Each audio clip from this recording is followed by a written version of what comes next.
Hey guys, how's it going? Welcome back. So today we're going to do a video for you to show you how to change the shock oil in your Litehawk igniter and in your HSP Ghost and HSP Knight.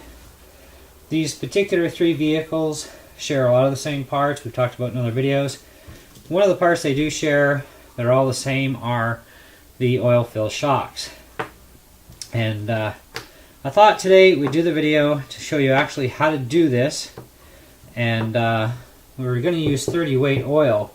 Now I've already done my Ghost. Now yes, I do have an igniter body on here. I toasted my Ghost body, so I have that igniter that I bought for parts, one of which of course is the canopy is kind of handy when you need one. So with filling my shocks up, I've set them up so that my pistons will go in about halfway. So it still gives it lots of good mobility for body roll or chassis roll, whatever you like to call it, and some good free movement, and things stiffen up more. Now the other thing is I also took my front shocks, put them on the back, put my back shocks, put them on the front, and this seems to have also helped in lifting my rear end up and getting rid of that rear body sag. And I'm using two spacers for the spring, or preload spacers in the back on each side, still using the two back there, and singles up front. So we'll just move the truck out of the way. Now the idea here is I do them one at a time. This way I know which one came off where, and it really doesn't matter as far as left side right side goes on the front, or left side right side on the back. So but I did mine singly one at a time, and it's just the way I did it. So I've got 4 brand new shocks here that have not been apart, other than I did show pulling the cap off one. I think it was either off the truck or separate. But anyway, what you're going to do is pinch the bottom of the shock in your fingers, like so. Pull up on the spring, and this collar has to come off. So you just pop that off, and then you take your spring out of the way. Now, the other thing you do is you remove the other ring for your spring, and you remove your spacer. Now, these shocks are still factory setup, so you push it in, it doesn't drop down, so it's kind of a useless shock, really. Like, it does create a little bit. If it was moving up and down, it's going to create a little bit in there, but it's not reacting like a shock normally would. So if you looked at a car shock, for example, and how a real car shock actually works, when you push down on it, it pushes right back up if it's still a good shock. But with these, you push it down and it ain't coming back up. So that's telling me there's really not very much oil in there, and or the oil is extremely thin. So take the shock in your fingers, get a good tight grip on it, and then just untwist the cap. And voila, cap comes off. Now you've got a bladder here, you've got to remove it, take it out of the way. Now just in looking at this shock right now, I can already tell there's not a lot of oil in there. You know, it's way down below where it's supposed to be. Now you can also set your shock up where you want it to before you put the cap back on. We're going to show you how that's done as well. But first we're going to empty the shock out.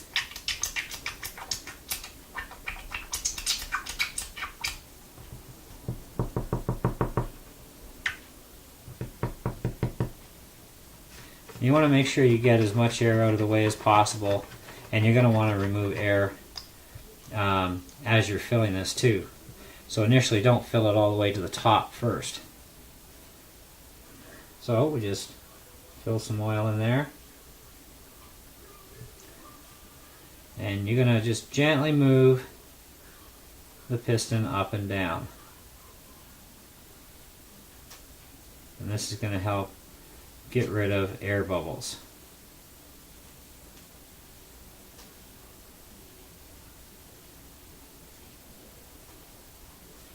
Now, I know it's kind of hard to see exactly what's going on here, so I'll try my best here.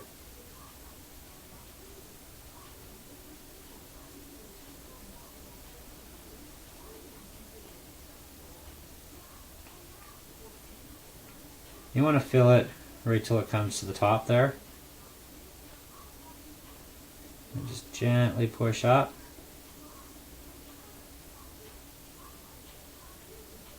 And back down again. And it should give like a little concave to it and be just right hair below that top edge. So now we're going to put the bladder back on. And the cap.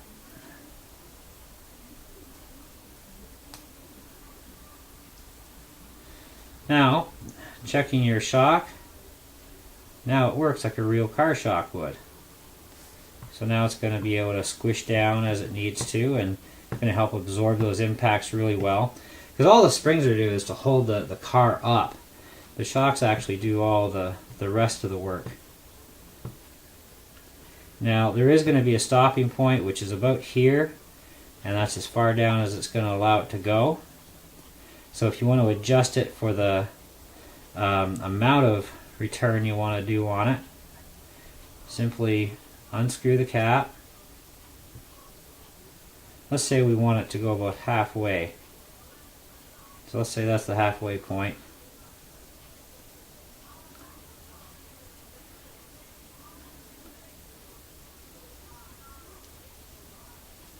And snug it back up.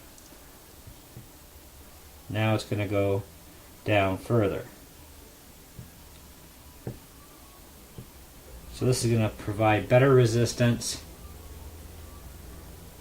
And now your total bottom out, you've got about 1/4 of an inch. And that's actually a good spot to set that at. This way you're not going to put too much pressure and blow the bottom cap off, which I did that a couple of times before I got my shocks to set up the way I wanted them. But you'll notice it'll also extend itself back out too.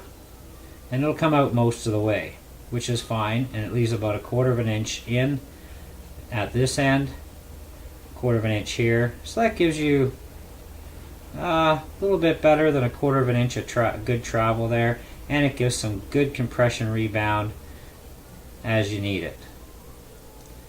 Now you can adjust your shocks any way you want. If you want them tighter than this so that this doesn't move at all, then you'll have to adjust for that too.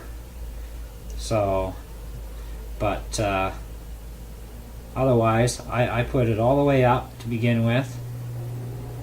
Take it all the way back down. And this is how I'll store already filled shocks too. But I also, experiment with trying them out. Now that that's all set, I've got good travel. And now I can go all the way to the bottom if I want.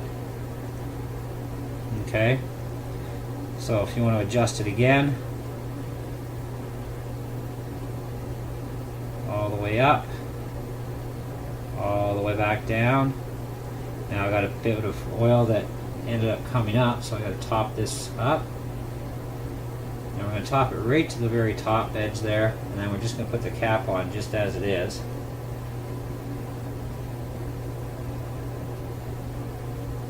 So now that's stiff as a board.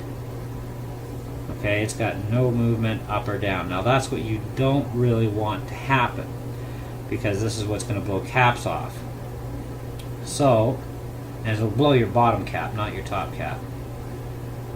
So we're going to just go all the way up, and we're going to come about a little over half down.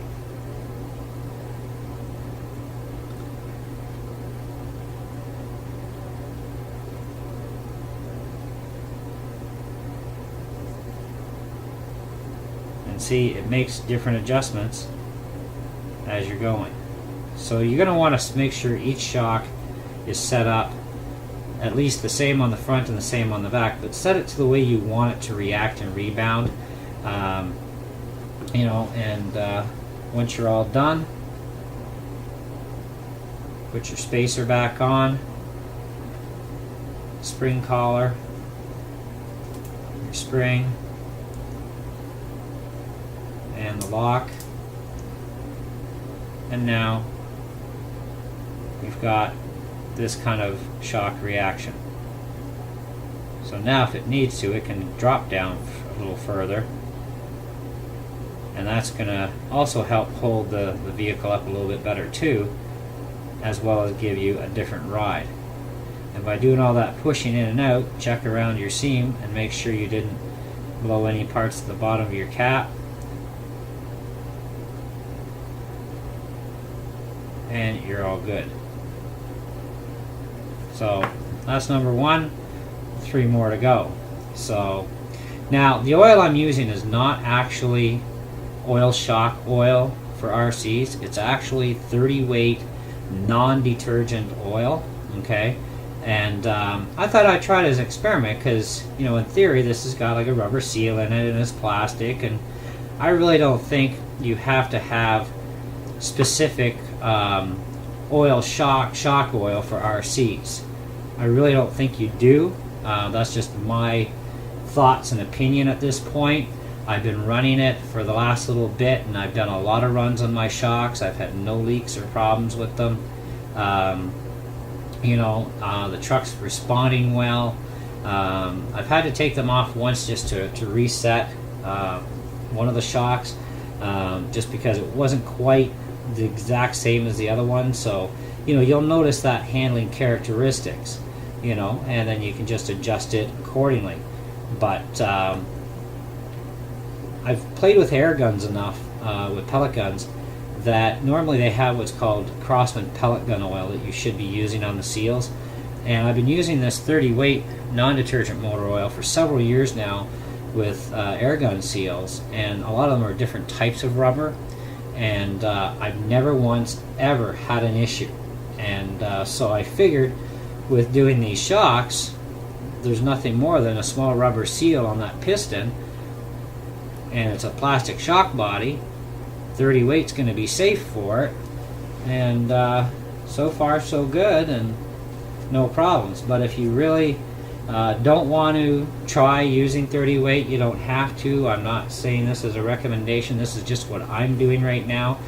This is more of an experimental thing for me than going out and buying 10 different weights of different shock oil. When I can do the same thing with non-detergent motor oil, I can get several different weights, you know.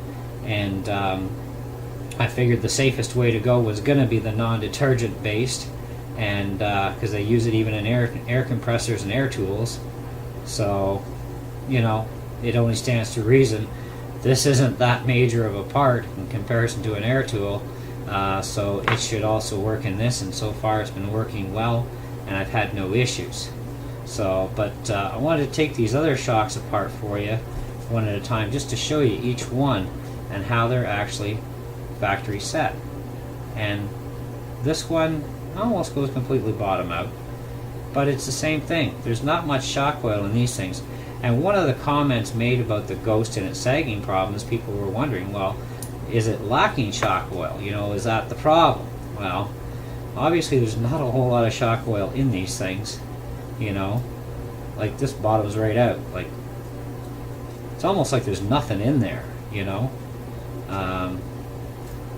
So yeah, the suspension works, but that's because you got springs. Now on a car, when the shocks wear out, where you push it down and it stays down. Okay, this one here, same thing. That means your shock is blown, and it needs to be rebuilt or replaced. Much cheaper to replace. In the case of these, it's cheaper to just, you know, take it apart and throw some oil in it, and away you go, you're back up and running. But we'll just take this one apart for you too. Same thing, there's like hardly anything sitting in this at all.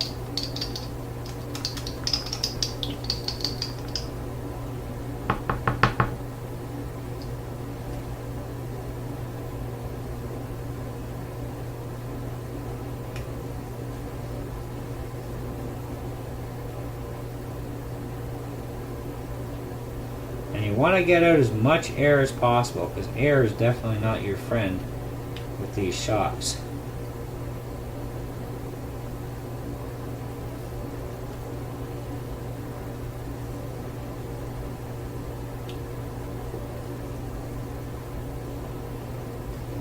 if you overfill it a little bit, it's okay because it'll squeeze the excess out.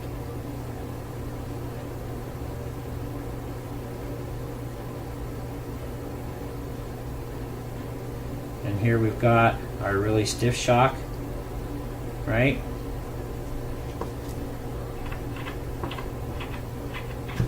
I don't even know, is that the one? Yeah, this is the one we did.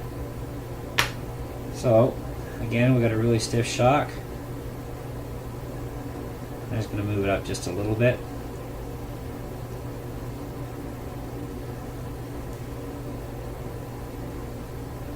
There we go.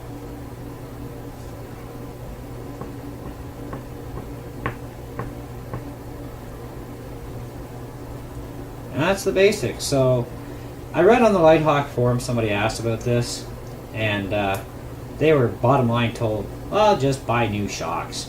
You know, it's like, why?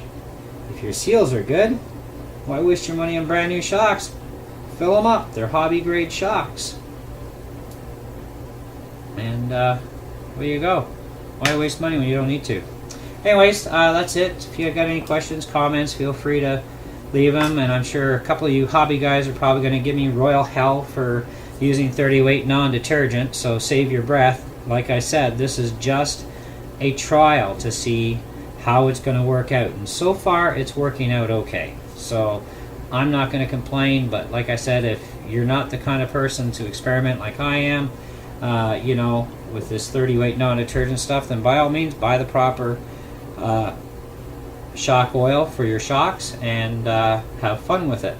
But I wanted to show in this video, more or less than anything, is just how to take these apart, how to clean them out and refill them and debubble them so that you get all the air out of there, and how you can actually set up how they're going to react.